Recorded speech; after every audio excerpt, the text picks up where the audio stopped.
Hey Finley, welcome to Lights, Camera, Action. I'm Morgan. And I'm Kennedy, and you're watching UFTV Youth News. When walking through downtown Finley, one may see the changes starting to make way on Monday, June 19th. Street renovations began to take place to help slow traffic and offer a better experience for the community and visitors. Last Friday, the city signed a $2.5 million contract with B&J Concrete and Construction Toledo to add them to the 3.3 as another grant of $1.1 million from Marathon Petroleum Inc. The project has started to take place. There are also plans for curb bump outs. A bump out is a small area that juts out into Main Street, which will shorten the distance for pedestrians when crossing. To add to the construction, plans suggest adding a mid-block crosswalk, which will be added to multiple frequently used streets. According to the Courier, these crosswalks will provide a small landscape feature to act as a pedestrian refuge, while pedestrians wait to cross the second line of traffic. Sidewalks in poor condition will be closed while construction is taking place. But Brian Thomas, the city's new engineer, stated, quote, "We are also going to use a faster setting concrete to minimize the time the concrete has to cool before pedestrians can walk on it," end quote. For more information, visit the Courier. CNN reports that Otter Warmbier visited North Korea in January of 2016, planning to spend 5 days sightseeing. He went to the restricted floor in his hotel and stole a political poster. Warmbier, who was believed to be tortured, spent 17 months in detention. The government of North Korea said that he fell into a coma after contracting botulism and taking sleeping pills. However, U.S. doctors said they found no evidence of the illness. The doctors said that his condition was unresponsive wakefulness. President Trump said it was a loss of the man in the prime of life. When he returned home to Cincinnati, he was suffering severe brain damage, and even though he did return home, he died a couple days after. His death prompted tour groups to end all visits to North Korea. Timothy Piazza was found dead in the Beta Theta Pi fraternity house at Penn State on February 3rd. A surveillance video taken the night before shows Piazza stumbling and staggering and drinking through the frat house. Within the next few hours, Piazza was seen falling down 15 steps, which left him on the floor unconscious. More than 2 hours later, his brothers carried him to a couch and covered him with a blanket. Instead of calling 911, they talked amongst themselves and attempted to find information on their phones.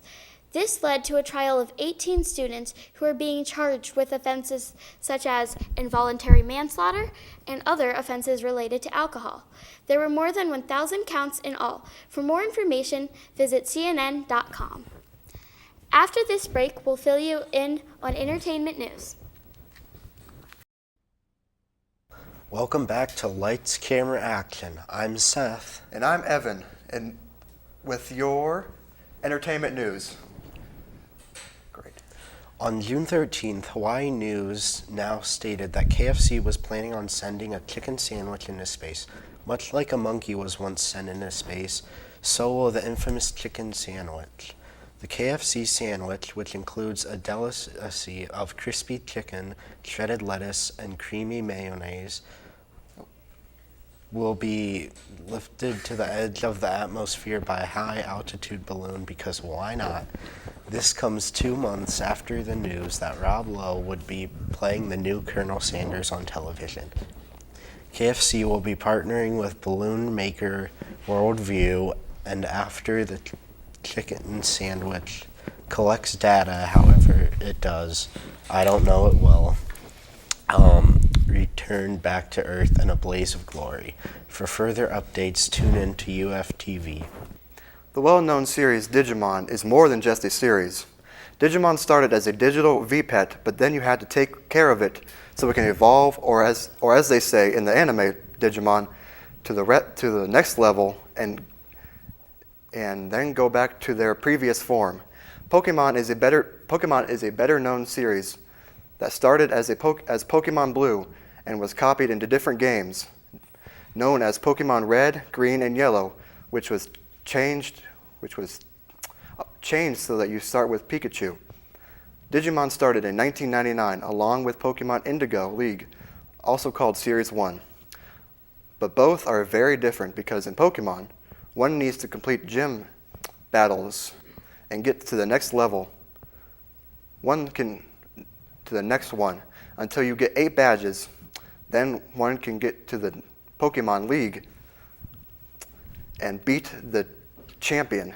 In Digimon, they received their Digimon and they had been at the in-training level, but once they advance to rookie, they could beat an evil Digimon, and they can grow from rookie to champion, or to champion to ultimate to mega, which is the highest form.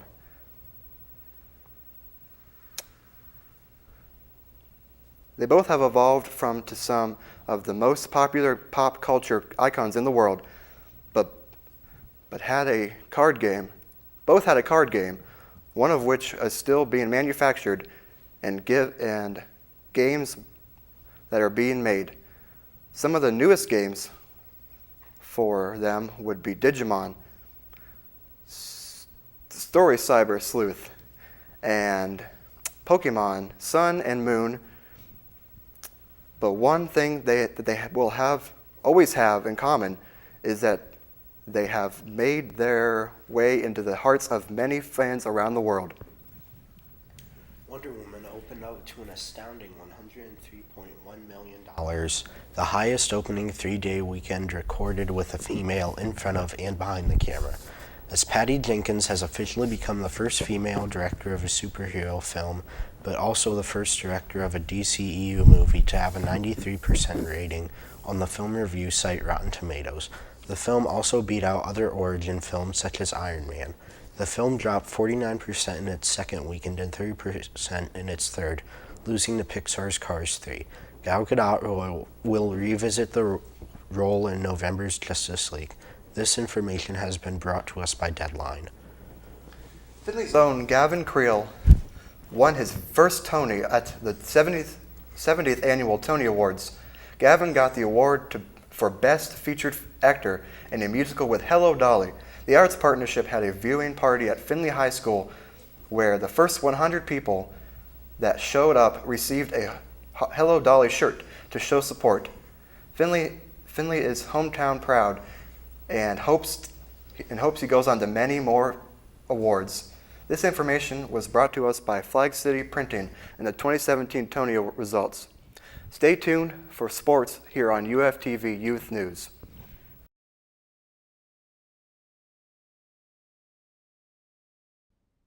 Welcome back. I'm Andrew. And I'm Caleb. This is your sports update. ESPN reports that the Boston Celtics and the Philadelphia 76ers have officially completed a blockbuster trade that sends the number 1 overall pick in this week's NBA draft from Boston to Philadelphia. The Sixers, who are expected to select Washington guard Markel Fultz first overall, traded the number 3 overall pick and the future first-round pick to the Celtics. On top of its number 3 overall pick, Philadelphia is also sending the 2018 first-round pick, its own via the Los Angeles Lakers, which the Sixers acquired from Phoenix at the 2015 trade deadline. The STPT NRA Trap Shooting State Shoot was Monday, June 19th, and there were many great shooters and many different scores after they all shot. Event judges started to pass out awards to 100 straights 6 50 straights, and 5 25 straights. Needless to say, congratulations to all of these shooters for their great job at the state shoot. Also, many of the shooters endured harsh weather conditions. They pushed through the cold and rain. Despite these weather conditions, they still had a successful event, and the Trap Shooting State Shoot is an annual event that brings youth and adults together to practice trap shooting as an art. The purpose of this annual event is out of having fun to demonstrate shooting skills for the youth. If interested in learning about this event, please visit UCOA on 6943 Township Road 243 in Findlay, Ohio. Hi, this is Taylor. The AP News reports on Sunday, June 18th, Diana Taurasi scored 19 points to break the WNBA career scoring record in the Phoenix Mercury's 90-59 loss to the Los Angeles Sparks. Taurasi set the new record at 7,494 points while playing only 377 games, compared to Tina Thompson's almost 500 games to get the record of 7,488 points. She received a warm ovation from the LA crowd, which included former Los Angeles Lakers star Kobe Bryant. And that's all the news. Thanks for watching.